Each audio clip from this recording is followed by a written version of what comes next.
Hey, hello everybody and welcome back to Dream Daddy. It's time for us to continue being the dreamiest of dream daddies. Well, it's been a long day. I'm just about ready to pack it in. After a few bites of ice cream from the freezer, I turn off all the lights and walk down the hall to my room. I wonder if Amanda's still awake. The kid needs some sleep. As I pass her room, I can hear a faint sound, but I can't quite make out what it is. I get a little closer. Is she crying? I knock gently on the door. Hey, Amanda. The crying immediately stops. Not right now. Her voice sounds strained. She sniffles. I need to make sure she's okay. I open the door. In the dark, I can see Amanda's outline in the middle of her bed, knees hugged up against her body. Is everything okay? I don't want to talk about it. Did something happen? No! Nothing happened. Go away. Alright. I'll leave you be. I back out of the room and close the door gently behind me. She immediately starts crying again. I said it last time and I said it again, that's such a delicate line to cross, you know. Clearly she needs something, but you also don't want to be super pushy to the point that she's gonna just think that, you're just pushing into her space constantly. But you also can't just be like, oh, you're crying, okay, bye. It's like, it's such a hard line to cross. And this game doesn't hit it well. It's doing a good job. You can be super pushy, you're going to be super hands-off, but there's not that middle of the line that you should be. But, wow, I have no idea what has her so upset. She seemed totally normal. I feel awful just leaving her to cry, but I also get the feeling that if I tried to do anything else, it would have only made her more upset. I can't stop mentally cycling through all sorts of awful things she could be dealing with right now. More than anything, I just want her to be happy and safe. I have a hard time falling asleep, but when I finally do, I'm still thinking about Amanda. After a very long night of very little sleep, I roll out of bed and make myself a pot of coffee. Amanda should be up for school soon. Maybe she'll be willing to talk about what's bothering her. About 10 minutes before she's about to leave, Amanda comes out of her room and makes a beeline for the freezer. Morning, Amanda. Morning. She drops a frozen waffle in the toaster and slams the freezer door. She won't look at me. Yikes. So, anything big going on at school today? No. Okay. Do you need a ride to school? Nope. Want some coffee? Amanda pulls the toaster lever up and takes her still freezer-burned waffle out before it's finished cooking. I have to go. Amanda picks up her bag and storms out. Oh, okay. Oh, hold on. Text messages.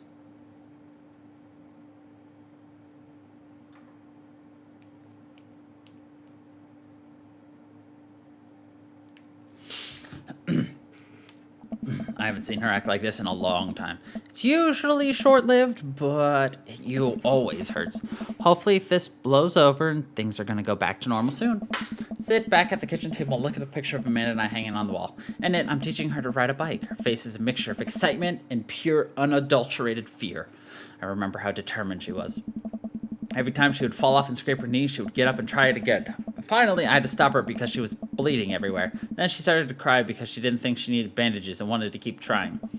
To put the bike away, she just stood in the middle of the street and screamed. Then I took her for ice cream and it was like nothing even happened. After giving it a bit of thought, I decided that if I force her to talk about it, I'm only going to make things worse. But I have an idea.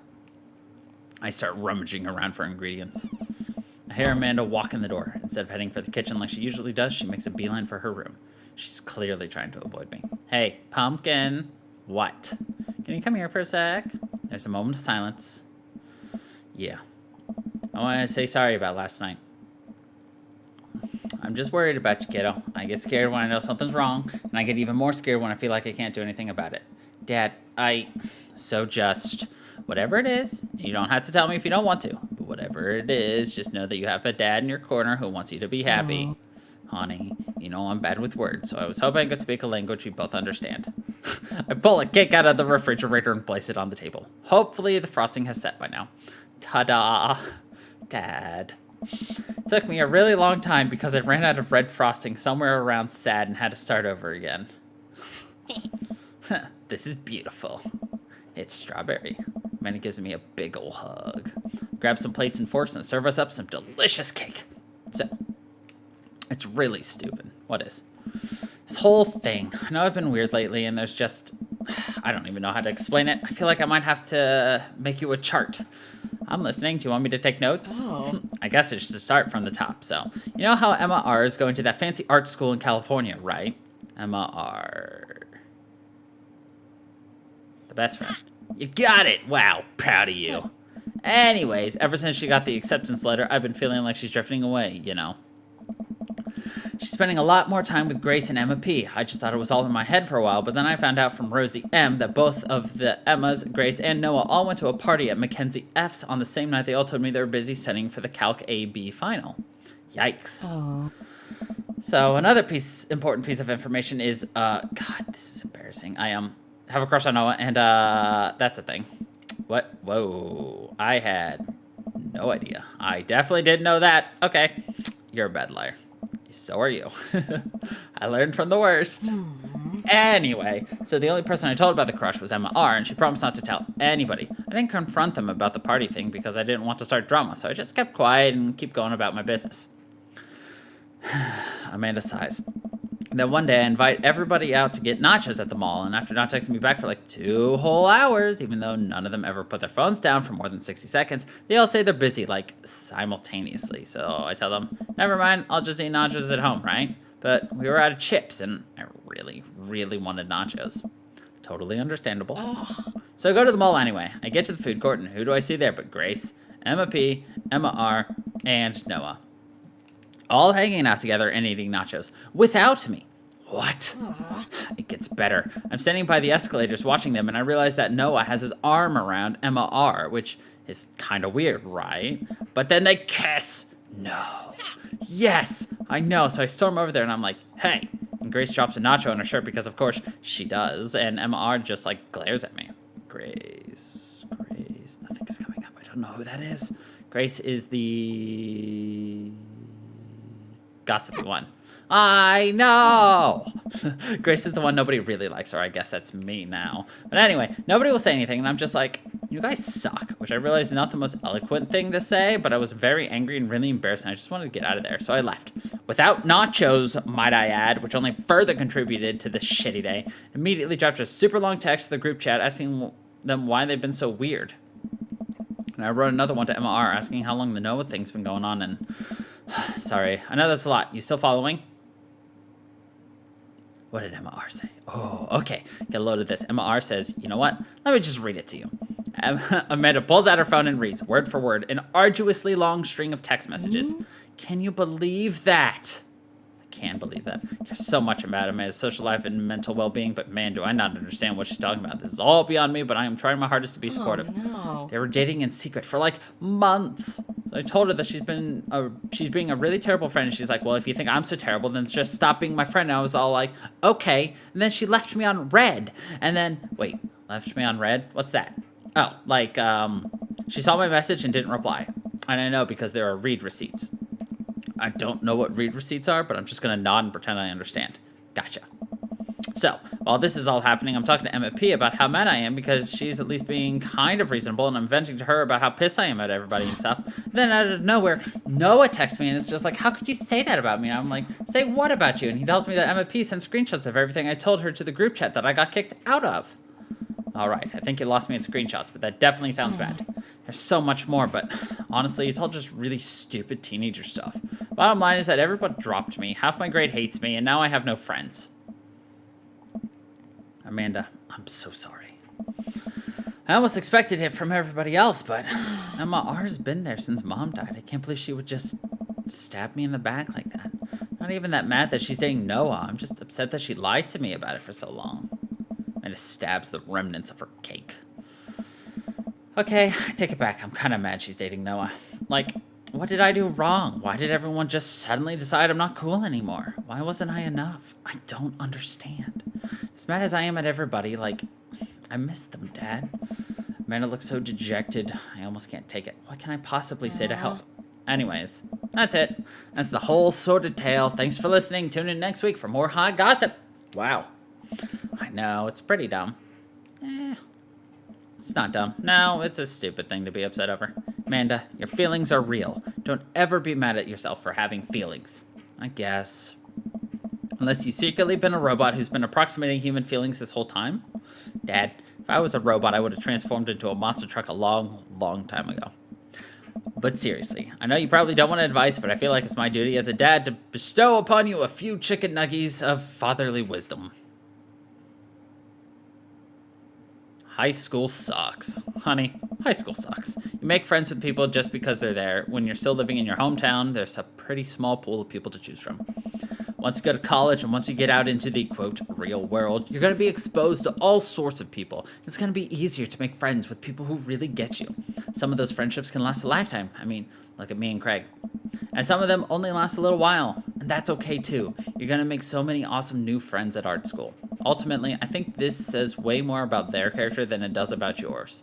Because you're amazing. And if they can't see that, well, that's their problem. Now keep that in mind. Look down at the table. Did we just eat that whole cake? Yes, we did just eat that whole cake. Welp, good talk. Retta gets up to go to her room. Before she closes her door, she turns around. Hey, Pops. Yes? Thank you. You are always welcome. Love you, Amanda. I love you too, Dad. Daw. Daw. Welcome. You've got dads.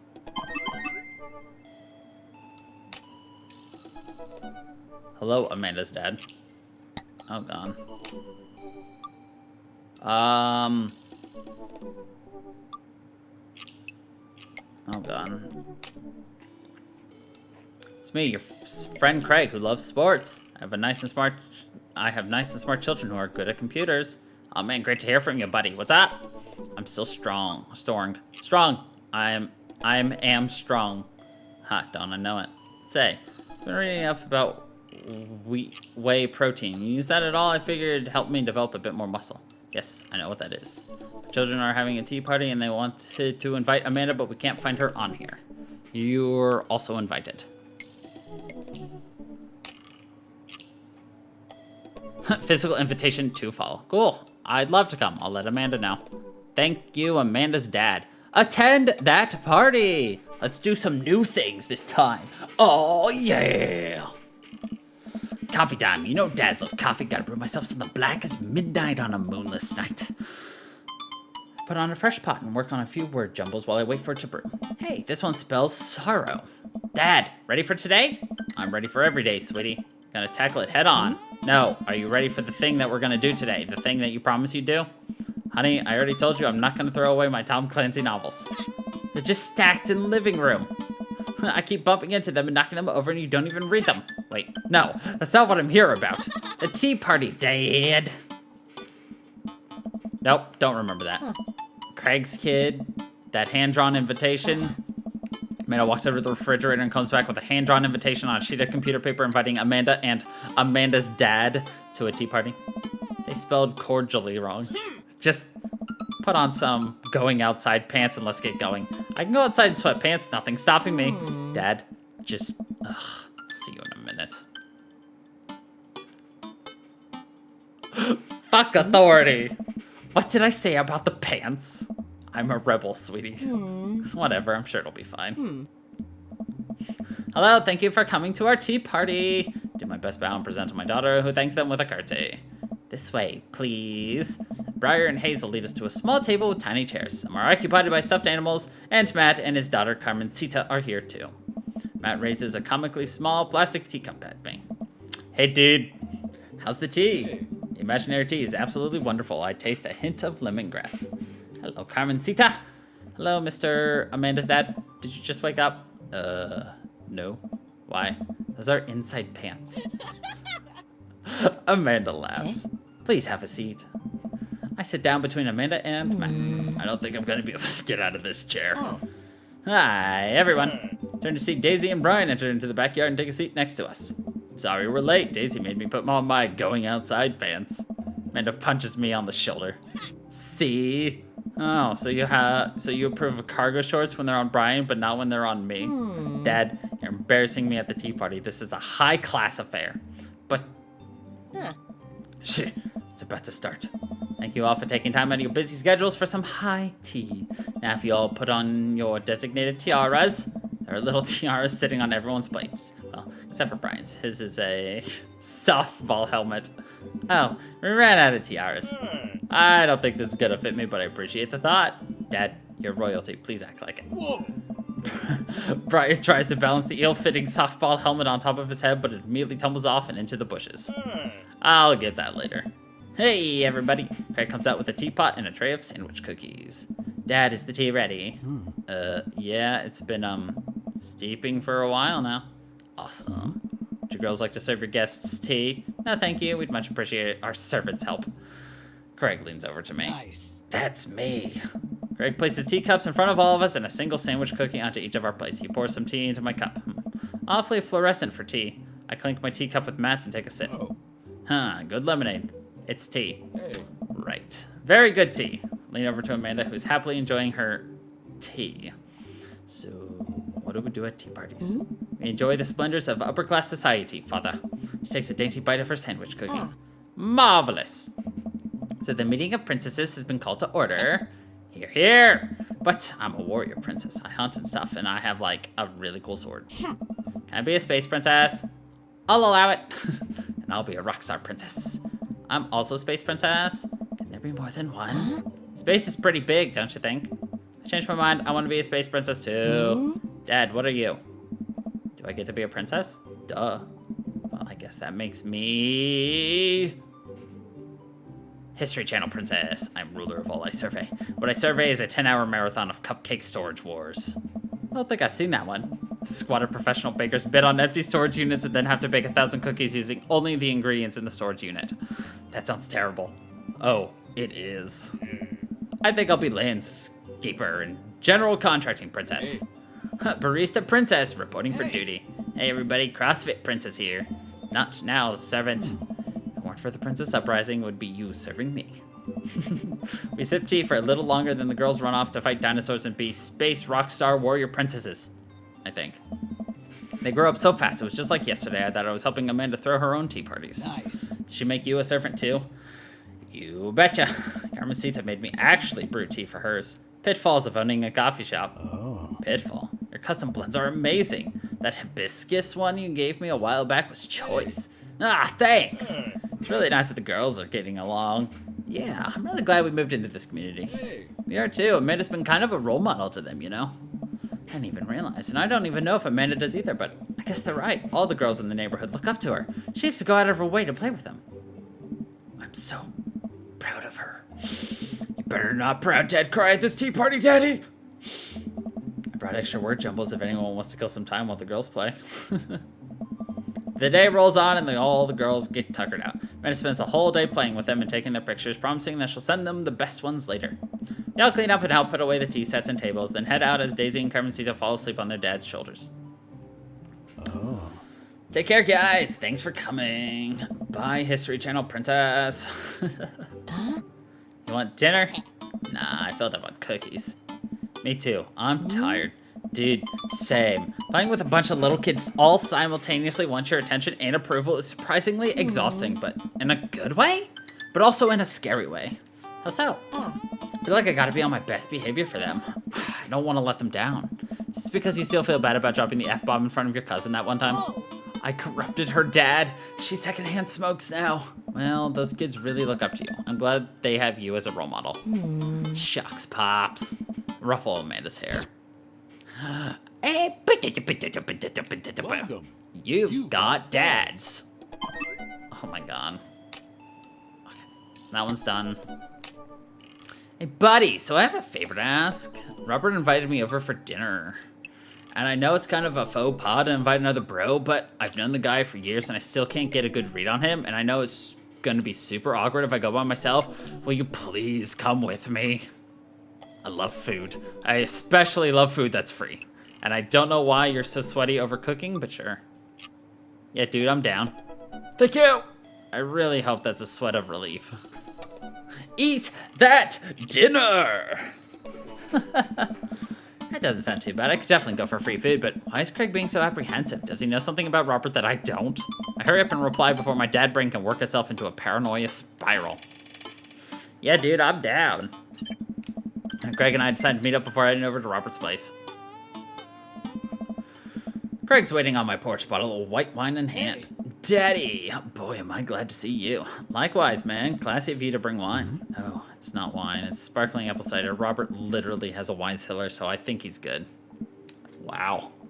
Or at least I think he has a wine cellar. I'm generally unsure if he was telling the truth or not. I can never tell with him. And God, it's not just me. I never know. He's so deadpan about everything. He doesn't just laugh it off. Man, that guy's an enigma.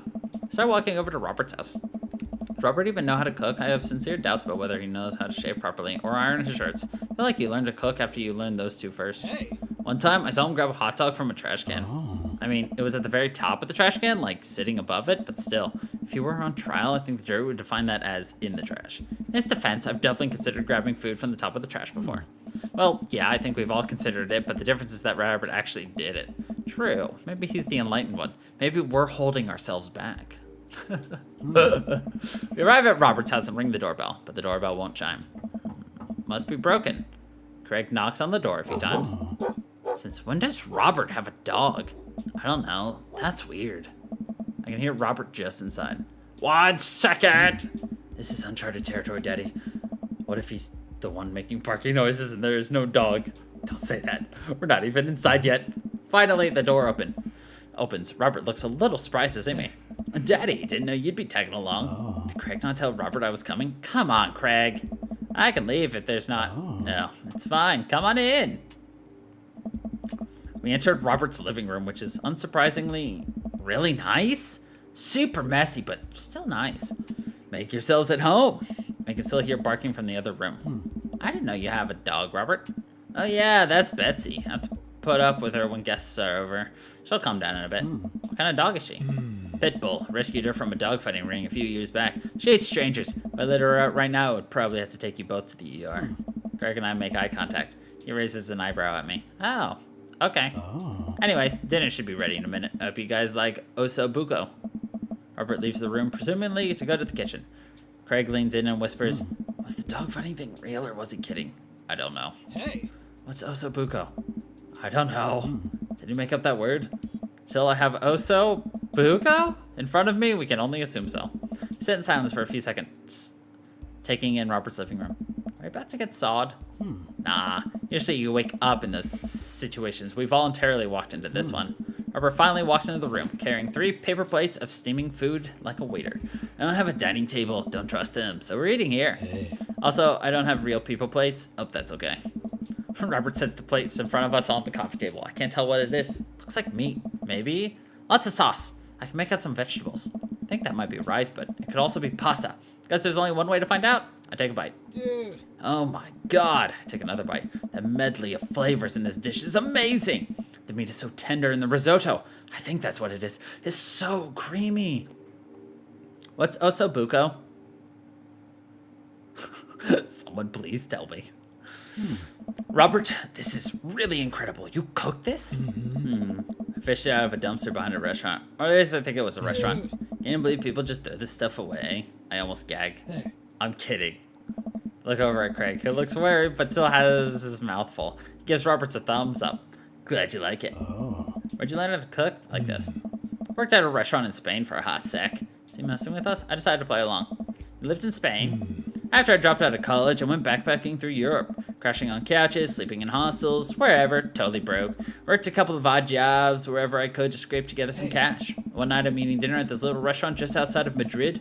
I go to pay and realize I spent the last of my money on booze the night before. I'm in the middle of ditching when the manager catches me and puts me to work in the kitchen. Long story short, they ended up liking me so much they offered me a job. Why not, right? Started living with some distant relatives on my mom's side.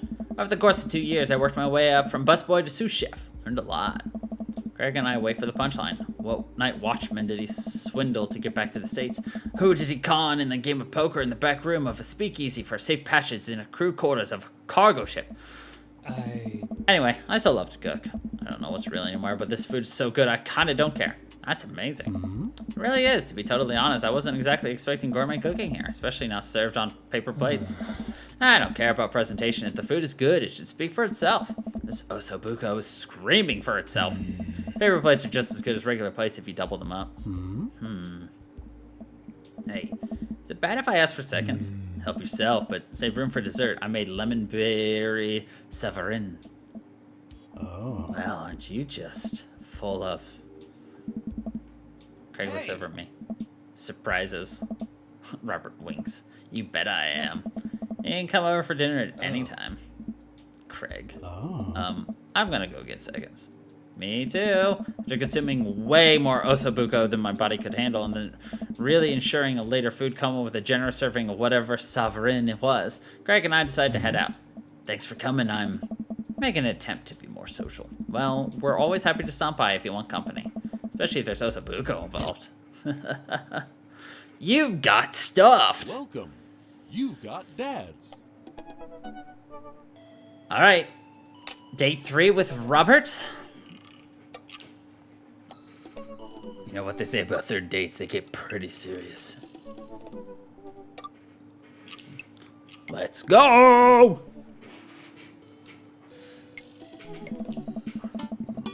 I haven't spoken to Robert since that night we drove out to his thinking spot. He seemed unusually so somber then, like more so than the usual amount of somber that Robert is, which is already a lot. I've been thinking about him, and hope he's doing okay, but I've been a little reluctant to reach out to him. Daddy. Hey, Daddy. Guess who's getting their drink on tonight? I take a look at my dad book messages. There's a flurry of them from Robert. Guess. It's you. Also me, but mostly you. Yeah, dude. Type back to Robert. Robert, buddy, tonight we ride. Yes. Meet me at Jim and Kim's at 8 p.m. Not that I'm unappreciative, but I think this is the first time that Robert's given me more than an hour's warning before hanging out. Amanda! Amanda pops her head in the hallway. Music I don't recognize blaring from her room. What's up? I hang out with Robert later tonight. Okay, cool. Robert, who is my friend, I have friends. I'm happy for you, Dad. People enjoy my company, Amanda? Dad, I'm so happy for your continued development as a human being. What are you listening to? Sad shit. I don't give a fuck anymore. Amanda, like... You know what? You're an adult now. I gave it an earnest effort for all 18 years of your life. Go forth and swear. Fuck yeah! Haha! Let Amanda say, censored. Achievement unlocked. Really hope I don't regret this later. Amanda goes back into her room and turns up the volume to her sad shit. I put on my going out coat and walk over to Jim and Kim's. I spot Robert leaning against the brick wall, smoking a cigarette. As I get closer, I realize that he looks a little different. Cleaner, I guess. Actually, seems like he combed his hair and his clothes are a little less wrinkled than usual. Hey. Hey. You take a shower just for me? Working on my relationship with existence. We both stand there for a second and don't say anything. Robert finishes his cigarette and abruptly goes inside. I follow him. By the time I get inside, Robert's already at the bar ordering 2 whiskeys. I spot a booth in the back and claim it for us. Robert slides in and hands me a glass. To you. It's to your continued existence. We clink whiskeys and I watch him sip his, rather than his traditional approach of slamming the whiskey back as quickly as possible. So what's the plan for tonight? Hit some other bars, maybe grab some pizza. I think that'll kill some time before we go burn down that old abandoned house in the woods. It's definitely not as fun as this, if it's abandoned. Mary pops over the back of the booth, a glass of wine in her hand. She punches Robert in the shoulder. Where was my phone call? Sorry, figured you were busy sinking your teeth into some poor sap. I am. He's right here. Look around the booth and see a guy sitting across from her. He waves meekly. You replacing me with the new kid? Mary, I could never replace you whether I wanted to or not. Mary leaves her booth and slides in next to Robert. The guy she was sitting with looks mildly relieved. She eyes Robert's clean pressed clothes up and down suspiciously. What? You got a court date coming up? Huh. He'd never convince the jury. You would have had to shave first. Seriously though, what's up with you? Robert stares down at his drink, suddenly looking serious. It's Pappy. Doctor says psoriasis of the liver. I told that old bag of bones to quit it with the sauce, but it's all he's ever known, especially since Ma's gone. That's why I invited you out tonight. just didn't want to be alone. Oh, come on. Daddy, don't be an asshole. You know, the one thing Robert doesn't joke around about is his pappy. Whoops. They're giving him 2 months. Gotta help him straighten out his affairs. Robert, I'm so sorry. Robert takes a long look at his whiskey, eyeing it in the dim glow of the bar's lights. Look at his life, then I look at mine, and I know history is just doomed to repeat itself. Oh my god. I'm just kidding. He's retired with his new girlfriend in Acapulco. They watch the sunset every night. Probably screw like donkeys.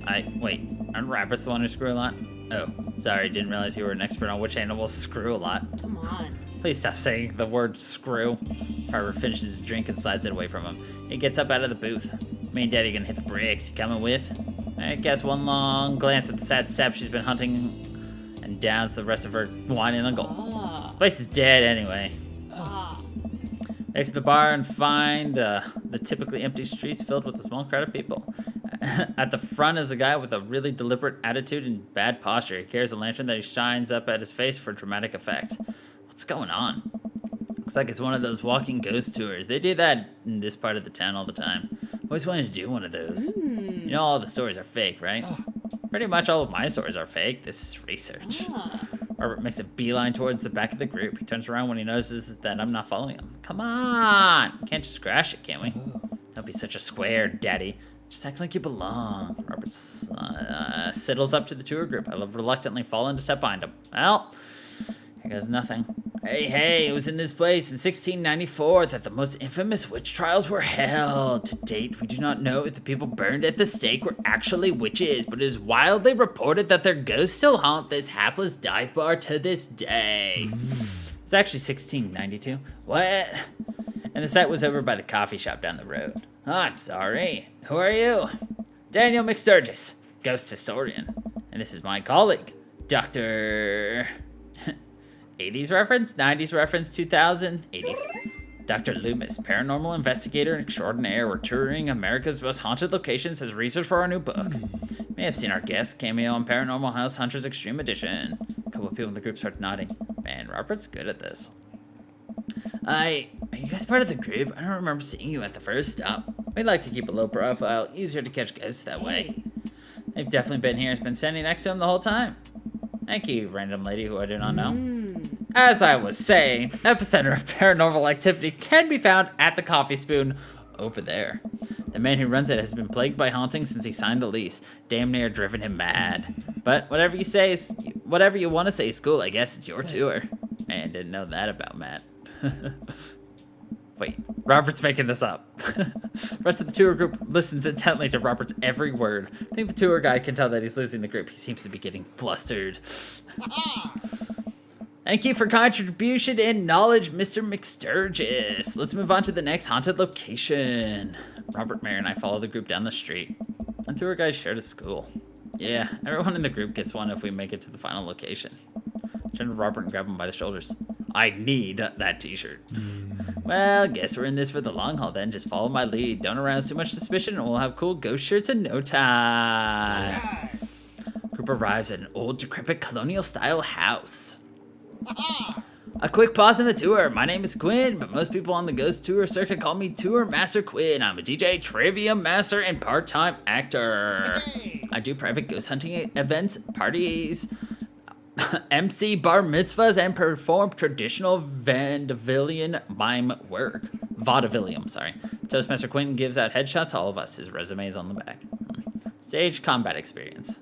Anyway, here's a little bit of history for you all. This was the home of noted American author Dorothy Pembridge, whose prose was wildly popular in the late 19th century. It was in the attic of this very home where she wrote such classics as The Diaries of a Victorian Mistress, Lazy Fitzwilliam's Courtship, and The Ghost of Sea Captain Reginald Berkeley. She unfortunately died of consumption shortly after the turn of the century, but several people have reported that on some nights you can see a light from the attic where the ghost of Miss Pembridge continues work on her latest bestseller. Guess you could say that she was consumed by her work. No reaction. No reaction from the crowd. This guy needs to work on his dad jokes. Actually, consumption is the popular cover-up. Little known fact is that it was a murder-suicide. I'm pretty sure she died of consumption. Sure. We definitely didn't hire Stanley Kubrick to elaborately fake the moon landing. That's the watered-down, censored version they teach you in school. But if you can't handle the real story, I understand. It's not for the faint of heart. Can we... I think everyone would much rather hear what this world-renowned ghost historian has to say. Right, everybody? The group murmurs in agreement. Master Quinn. This is a topic we cover extensively in our book. Dr. Loomis, would you care to tell this story? Shoot. Let's go with something I know. In the 19th century, Dorothy Pembridge was credited for protecting New York City from potentially world-ending paranormal forces. Despite her success, her ragtag group of ghost hunters were disbanded by government officials. However, after learning that the ghost of Viggo Carpathian was taken and had taken an interest in Hassan, her and her ghost busting friends launched a mission to defeat the ghost and once again save New York City. Hey, isn't that the plot too? Nope, it's not. Two Guys sees this as an opportunity to take back the group and address us with some razzle-dazzle. Aha, what an interesting story. I just want everyone to know that the next location is extremely terrifying. If anyone thinks they can't handle it, feel free to excuse yourselves. Oh my god. Alright, on board.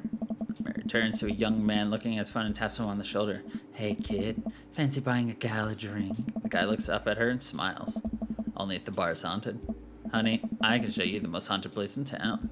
I think I could exercise your demons, if that's what you're looking for. Hey. Don't write checks your dick can't cash, kid. His eyes go wide.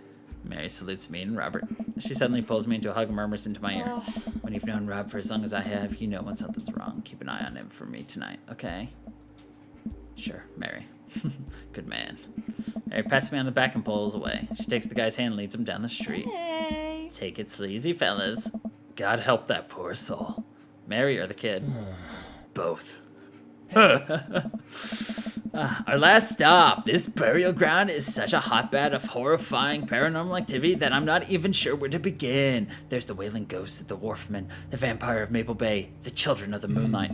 What about the Dover ghost? By this point, the tour guide is clearly irritated with us. What about it? Oh, nothing. I just think it would be a crime to come all this way out to the cemetery, the actual origin of one of New England's most notorious paranormal entities, not even mention the infamous Dover ghost? That's not a real thing. That is absolutely not a real thing. I think someone needs to brush up on their paranormal history. I know tons about paranormal history. I know every ghost story in this area. I can guarantee you there's one you don't know. Robert looks over at me and smiles. Did you folks care to hear the tale of how Loomis and I met? Right. No. The entire group shushes the tour guide. Okay, fine. Tell the story. Well, it was a dark and stormy night. I wasn't always a paranormal investigator. Way back when, I was just Hey. oh, what was I? Carnival barker? That's not fun. Bible salesman? Traveling grifter. Moving from town to town, always looking for my next mark. Wasn't an easy life, but I had fun. Taken from the rich, given to the poor. Actually, also taken from the poor. I had a shaky moral foundation. I happened upon the quiet town of Maple Bay quite by accident, but little did I know that this city has a dark side. Now, about the same time, I was just starting out as an apprentice to a rather famous ghost hunter who was an old family friend of mine. I carried the equipment, operated the EVP machine, all that. Wait. Oh? Yes? Who was the famous ghost hunter? Hey. Well, I don't like to name drop, but Georgia Mathers. Tour group gasps. Georgia Mathers? She's a legend. You know her? Knew her. Amazing woman. Died mysteriously. Miss you, Georgie. Anyway, we were in Maple Bay investigating some reports of strange lights and sounds coming from the cemetery late at night. Now, we had been warned by the old crypt keeper that this place was highly dangerous, but Georgia was never one to shy away from an adventure. We camped out in the center of the cemetery for 3 nights straight. We endured your so-called wailing watchman. Wailing ghost of the Wharfman. Whatever. Stupid vampire was just a teenager in a mask, but the Dover ghost. Man. Tell him Loomis. So, there I was, just walking back to my hotel after a long day of, working a couple of short cons. Classic pigeon drop scam, putting out feelers for a rip deal. I was gonna steal a baby, probably. Would have made me rich. I found myself walking past this very cemetery now. I was never a very superstitious man, but something seemed off. I could hear some sort of commotion happening deep within the graveyard, and I felt compelled to investigate. Oh? Thank God you did. George and I were conducting a seance in the mausoleum. First, things were pretty normal, but after about an hour, everything went south. playing back the EVP meter, we were able to hear a single word. Whoa, Run. hey. The air suddenly went cold. Something was very, very wrong. I just knew we weren't alone. We started to hear the faint, distant scraping noises like something being dragged across the ground. It got louder and louder until it was a deafening, some kind of demented howl. And then I felt it. Something grabbing my ankle. Robert has the whole crowd hooked, lined, and sunk. You could hear a pin drop. I've only cried twice in my life. Once was at the birth of my daughter. The other was when that thing started dragging me. Wasn't sure where it was taking me, but knew it was no place I wanted to go. I was sure I was going to die. The moment I crossed the gate into the cemetery, I heard this god-awful screeching. I ran into the mausoleum just in time to see a man being pulled across the floor by God. To this day, the mere thought of it ties my stomach in knots. It looked like a man, but like... I glanced at Robert. Someone who didn't know what a man was supposed to look like tried to put one together. The arms were too long. Its eyes glowed red. It was like a walking shadow. What did I do? What any good person would do. I lunged for... Shoot, what was his fake name again? Oh, shit.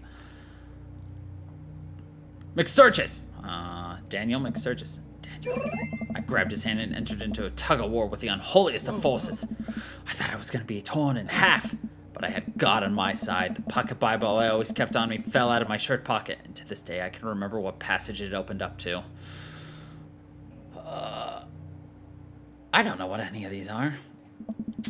Then shall the dust return to the earth as it was, and the spirit shall return unto God who gave it. I have no idea where Robert pulled that verse from. With a horrifying growl, the entity finally relented. Daniel and I collapsed onto the ground, exhausted. We were both covered in blood.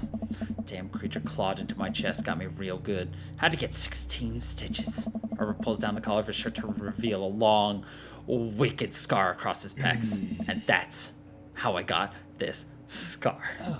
I followed Georgia Mathers to the end of the earth. We faced exorcisms, demons, poltergeists that threw our equipment across the room, but I'd never seen Georgia so scared. She was never the same after that, and neither was I. Watching what happened to Daniel and Georgia shook my faith, but I came out of the experience a better man and a better friend. We've been brothers ever since. Tour group gives us a round of applause as Daniel, Robert and I share an emotional hug. As he embraces me, I can smell the cologne on his neck. Wow, Robert does clean up good. I find myself lingering a little too long on the hug. Tour group seems to have bought it. Tour guide seems to have bought it. Even he's wiping a tear from his eyes. Thank you. Thank you. It's an honor to be able to share our story. Sure, watch out for our book.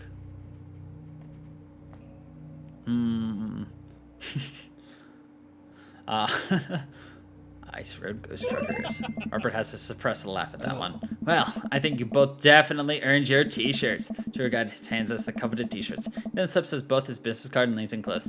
If you guys are ever in need of a professional actor, balloon animal artist, Elvis impersonator, or nude model, please don't hesitate to contact me. You got it, buddy. After a couple of tourists take selfies with us, we split away from the group and walk home. That was incredible. I really can't believe they bought all of that. I didn't know you had it in you, Daddy. Excuse me, Dr. Loomis. That bit about the pocket Bible was aces, although giving the Dover Ghost glowing red eyes was a little cliche. And the Kubrick conspiracy theory bit wasn't. All a part of the character. Well, we got the t-shirts out of it. We arrive in front of Robert's house. Wanna have a drink? Is that even a question? Robert, how long have you known me for? Do you really think I would turn down the opportunity to share a fine alcoholic beverage with my treasured friend and accomplished Mr. Robert Bobbert Small? If you ever call me Bobbert again, I will kick you right in the shins. Both of them. Then you can expect an angry phone call from my orthopedist in the morning. Bobbert. Robert just laughs and starts unlocking his door. My shins live to die another day. Robert leads me inside. I can't help but think about what Mary said to me. Robert did seem a little off before, but that completely disappeared when we were joking around with the ghost tour. I don't know. He's hard to read. While I'm thinking, I hear claws skittering across the floor. Oh God, it's Pitbull. I'm about to be torn to shreds. Shut my eyes tight and break for impact. Betsy! Hey, be nice. I don't feel anything but tiny paws scratching at my shoes. I open my eyes. Betsy? Robert's dog jumps away from me, running around in circles, sniffing Robert's legs. He pets her on the head. Hey, that's not a pit bull. This is the cutest, dumbest Boston Terrier I have ever seen. Betsy, you're not a pit bull and you weren't taken by the Dover Ghost? Betsy's made of tougher stuff than that, ain't you, girl? Betsy rolls over, says, I'm well-deserved belly rubs. I just keep a picture of a large pit bull in my wallet in case of emergencies. Comedic emergencies. Make our way to Robert's living room. Quiet man with arguably the oldest pickup truck that can be legally driven. This place is amazing. There are sleek modern appliances throughout the room with a big flat screen TV mounted on the wall. He has shelves upon shelves of DVDs. Guess he wasn't lying about being really into cinema. Pours us both glasses of whiskey from a well-stocked bar in the corner while Betsy curls up on a pile of cushions. So, how'd you really get that scar? Don't tell me you got it fishing for Alaskan king crabs in the Bering Sea or something. You trained me too well. Robert laughs and takes a sip of his drink. My daughter and I were riding our bikes. I hit a rock, flew over the handlebars, and then we went to the hospital. That's it. Not a very interesting story. I've never heard you talk about your daughter. Well, I have one. That's her. He points at a picture on the wall of a very serious little girl with dark eyes. Yep, that is definitely Robert's daughter. How old is she? 25, 26, not too sure. Does she live around here? No. Val lives back home in Brooklyn. Works in some media online magazine thing. Makes buckets, though. Suddenly seems really serious. Probably should press him about it. Hey. You like Santana? Yeah? Hi. Great. Robert puts on Santana, then takes a seat on the couch next to me. He suddenly downs his drink in a gulp. Hey. You alright? Robert leans in and kisses me. The taste of whiskey burning on my lips. Surprised at first, but slowly relaxed into his arm. Pulls away slightly, his lips barely brushing against my mouth. I am now. Can't say anything. At best, managing a sigh. Robert leans in again, kissing me harder. He pulls my bottom lip between his teeth and bites lightly, sliding a hand under my shirt. My heart pounds in my chest as he lays us both down on the couch. He kisses a trail down my neck, his teeth grazing my skin. I just... Wait. It's not that. Robert bites down and I have to stifle a moan. Stop. Robert stiffens up and pulls away. No biting? No, I'm more than okay with that. Something's up. Robert runs a hand through his hair and looks away. I'm fine. I've just been kind of stressed out. Tired. Not a big deal. Listen, I want this as badly as you do, but I know something is wrong. I need to make sure that you're okay. Robert stares at the ground. You don't know me that well, Daddy. I'm not a good person. He takes a deep breath. I spent my whole life only taking and taking and taking, and now here I am, an old broken man sitting on top of a pile of everything I've ever taken, alone. But I want to know you. You don't have to keep hiding behind fake stories and acting like you don't have feelings. He sighs heavily. It's Val. She's visiting tomorrow. She wants to patch things up. Are you... I'm sorry, but is this a bit... No. When was the last time you saw her? 3, 4, I think. Months? Oh? Years. I sit up straight. Jesus, Robert, what happened between you two? I don't want to talk about it. Robert and I sit in silence, neither of us wanting to look at each other, both of us unsure of what to do next. Fine. Things were already bad between us. I cared about her. I always did. Things just got in the way, and before I knew it, she was leaving for college, wanting nothing to do with me. Marilyn and I moved out here to settle down. We thought it would help to get away from all the distractions, all the money, the drinking. But temptation gets to you. I tried to be better, but I just couldn't. And then the accident changed everything. I think every day about how she must have died hating me. I never became the better man that she wanted me to be, the one she always saw in me. She was the last thread Val and I had connecting us together. I didn't know that when I lost my wife, I was going to lose my daughter too. Robert. I spent so much time chasing after things I thought were going to make me happy that I ruined my only real chance at happiness. Now my wife is dead and my daughter hates me. And I convinced myself that this, he gestures vaguely in my direction, was going to make me happy. Why do I even try anymore? I'm so sorry. I know how hard it is to... No, you don't. How could you possibly know how this feels? You did everything right. Your daughter loves you. You're a good person. I was a terrible husband, and I'm an even worse father. No idea why she's even bothering to contact me now. No, I'm just gonna fuck it up like I always do. I'm broken. I shouldn't even go. Robert puts his head in his hands. Tell him what he needs to hear. Nothing is going to change until you do. Robert pauses. He looks at me.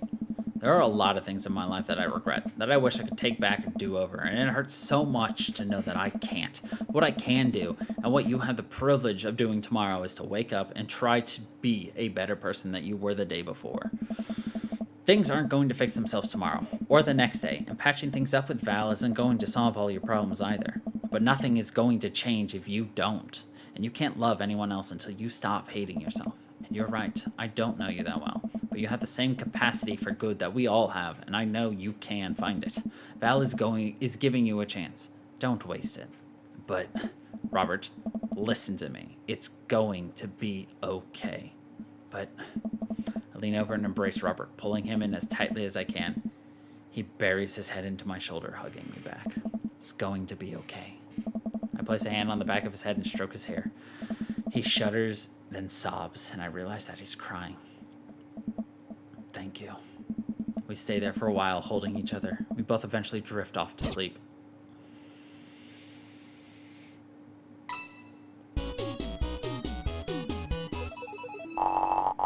Damn.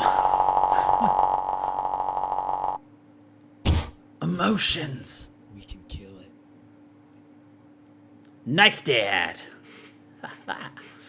Guess we're gonna just finish this off today. You get an extra long one, which means we get to play a new game on Thursday. Whew. I think I have everything finally set up. Amanda should be here any minute now. I think that's her car in the driveway. Okay, gotta act natural. Be cool, Daddy. Be cool. Amanda walks through the door with a suspicious look on her face. Hey, Dan. Off to a good start. Something fishy. Rats. What? No. Sorry, sweetie, it's the feds. The life of crime is finally catching up to you. I tried to send them in a different direction, but I'm no match for the power and funding of the government. Well, if they think they're gonna take me alive, they got another thing coming. I'm kidding. You're right. I have a little surprise for you. Yeah, I can tell. You're very bad at lying. Amanda, my dear, would you care to join me in the kitchen? Father, it would fill my heart with glee. I lead Amanda over to the kitchen table where a present lies covered under the tablecloth. It's nothing special, but I wanted to get you a little something. You graduated high school last week, and I know you told me not to make a big deal about it, but... Aw, Dad, you... I dramatically whipped the cloth off the table. Amanda's jaw drops. No way! I figure you probably won't be able to get cable in the dorm, so I thought it'd be nice to take a piece of home with you. A DVD box set of Long Haul Paranormal Ice Road Ghost Truckers. This is all 19 seasons. And bonus material, including commentary with actual ghosts featured on the show. Dad, I love this. Thank you. She gives me a big hug. I'm glad you like it. Hey, you want to hang out with me in the backyard for a bit? Toss the old pigskin or something? Totally. Follow Amanda to the back door. You told me not to make a big deal, but you seem to have forgotten that my entire mission in life is to make a big deal out of your accomplishments. So consider this your graduation party. Surprise! Dad, everyone's here. Well, yeah, everyone wanted to come and support you. Is that a mac and cheese bar? Sure is. Fully customizable down to the type of mac. And there's an ice cream cake. That good kind with a crown cheese in the middle. I don't know what to say. Don't say anything. Just go have fun with your pals, all right? I'm so proud of you, Amanda. Amanda smiles and runs to her friends. I should make the rounds to make sure everyone's having a good time. But first, mac and cheese. Walk over to Mary, who's having a lively conversation with Amanda. Listen, kid, you're gonna need some real-life skills over there if you're ever gonna make it in the streets. I'm going to college. Oh? Same thing. Look, I know you're not old enough to drink. Right. And I know you're smart enough not to drink until you're of legal age. Uh-huh. But hypothetically, if you were to drink, it would behoove you to drink a glass of water between rounds. Got it. Hypothetically. And if you wake up with a headache, all you gotta do is take a jar of pickles and drink the pickle juice. Gonna be fine. What's going on here? Girl talk. Barry turns back to Amanda. Now let me tell you how to deal with a bad roommate. First thing you know, you get straight A's if they die during the semester. Mary, relax, it's a myth. Supposedly. Against my better judgment, I leave them be. I don't think I recognize that girl by the snack table. I should go say hi. Hi, I don't think we've met. Oh, we've met years ago. I'm here for my revenge. You're Robert's kid, aren't you? Spot on. I guess that makes you daddy, huh? Yeah, it's nice to meet you. I'm glad Robert brought you along. He promised there would be free food, so that's kind of hard to pass up. And, look, I don't know you, but can I get real with you for a sec? My old man's a real closed book, you know. Me and him, we got a long way to go. You don't erase decades of neglect in a week, but you sure can get tired of staying angry about it. That kind of bitterness, it poisons you, I think. I'm too young for that. Anyway, lately he's been better. A lot better. Between him shaving for once and how much he talks about you, I get the feeling that you have something to do with it. So, thanks. Robert means a lot to me. I'm glad he's getting better. Just keep an eye on him while I'm not around, okay? Or else. What? I'm kidding. Or am I? I don't know why I'm like this. I think it runs in the family. Amanda trots up to the conversation. Hey, I love your necklace. And your hair. And just, geez, your whole vibe is cool. Thanks. I like your jacket. My girlfriend collects pins too. Oh, this is my daughter Amanda. Amanda, this is Robert's daughter Val. Nice meeting you. I heard you're a photographer. Aspiring photographer. I'm going to school for it. Take pictures? Yes. Then you're a photographer. Welcome to the biz. Val hands Amanda a business card. If you're ever looking for internships, shoot me an email. Anyway, I need to go make friends with that woman over there who's dual-wielding wine glasses. Catch you later. Val walks away. She's so cool. She gave me her business card. She touched my hand. Congrats, you just networked for the first time. I'm a regular business lady now. Quarterly projections, stock market, synergy. Well, you're making a fortune as a businesswoman. I gotta keep this party going. Catch you around, Pops. Daddy. Brian, you made it. I'll pass up on Good Mac. What do you think of the party? It's not that bad. Just not bad? Yeah, it's not bad. Don't let him bait you. Don't let him bait you. Thank you for the lovely compliment. Daisy trots up. Hi, Amanda's dad. Hey, Brian's daughter. See how that feels. This is a really great party. Thank you so much for inviting us. You are very welcome, tiny child who knows how to pay a compliment. Brian and I lock eyes. This isn't over. Hey, bro, this is a real rager, taking our older age into consideration. I'm trying to be in bed at a reasonable hour tonight. Don't let me get too wild. Bro. We're a deal. Keep an eye on your fruit punch intake. You know, I'm really glad we're bros again. Me too, dude. Briar and Hazel peek out behind Craig. Hi, little ones. Hello. Hiya. Thank you for all that ice cream cake. Wait, girls, how much of that did you eat? Briar ate 4 pieces. Ask any witness. No, I didn't. Hazel ate 4 pieces and wants to pin it on me because we look alike. I have your face. Nobody will ever believe you. Oh, boy. I'll let you guys figure this out. Good seeing you, Craig. Let's hang out soon, yeah? Totally. Tell Amanda congrats for us. Looks like you've settled into the neighborhood quite nicely. Yep, couldn't ask for a better cul-de-sac. Well, I'm glad. Hopefully we'll see you at more church events. We got a big schedule planned for the rest of the year. Sure thing, Joseph. Maybe if you don't do anything later, we could hang out sometime. Sure, Joseph, that'd be great. Well, see you later. Hugo comes up to me with a plate of mac and cheese. The perfect cheddar to mac ratio. Beautiful work, Daddy. Thanks, Hugo. You know, I'm really pleased to see Amanda going to her dream school. I'm glad she turned it around for finals. Me too, that scholarship money will really help. Amanda walks by and pretends to not see Hugo. Amanda, come say hi to your old teacher. Hey. Congratulations on graduating. I know you're going to do great things at art school. Haha, yeah, thanks. Amanda starts to back away. Wait, I just realized that you're not my teacher anymore, so I don't have to be afraid of talking to you. You no longer hold power over me. You're right. Go forth, adults. I can no longer give you detention. Yeah, I'm gonna break anything I want. There's nothing you can do about it.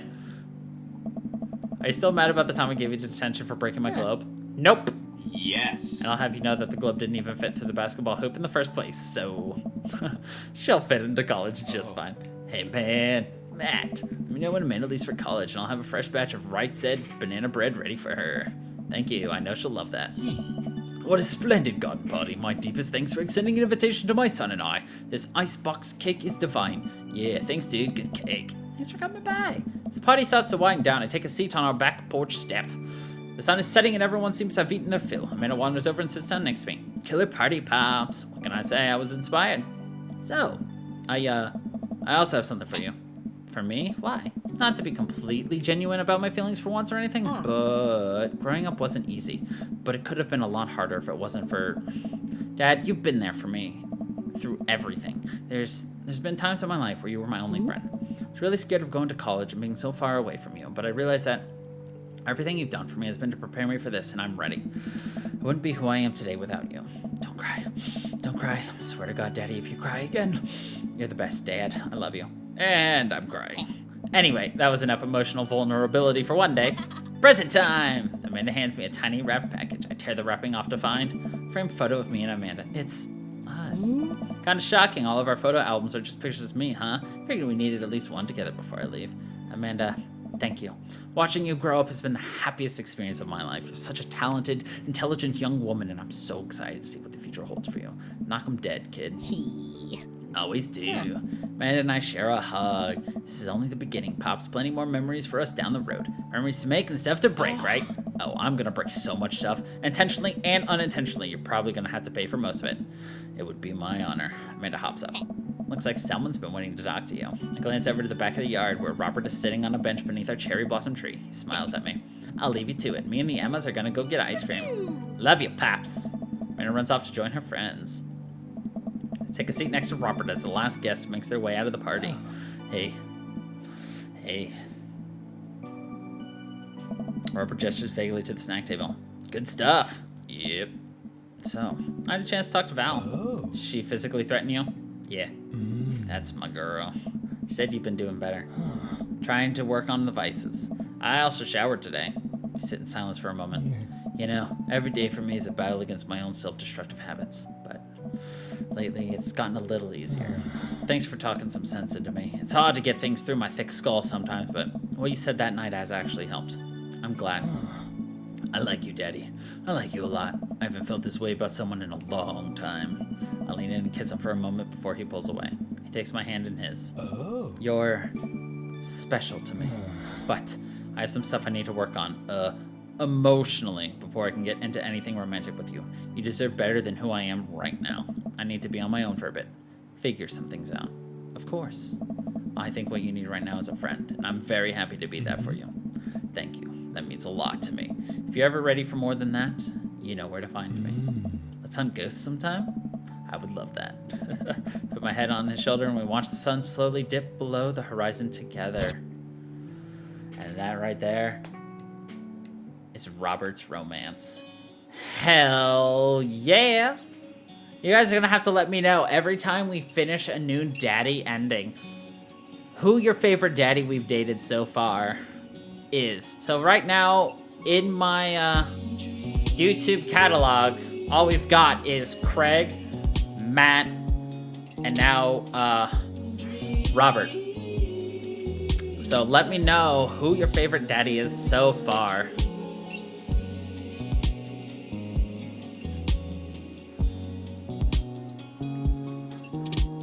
And that is where we will leave it for now, and we will pick up again with not Dream Daddy. We're gonna be starting, I think it's Killer is Dead on Thursday. You guys got an extra long one today. I hope you all enjoyed. Look at that, 3 down, 1, 2, 3, 4 to go. Thank you everybody for watching. I hope you all enjoyed, and until the next time, everybody, stay funky people.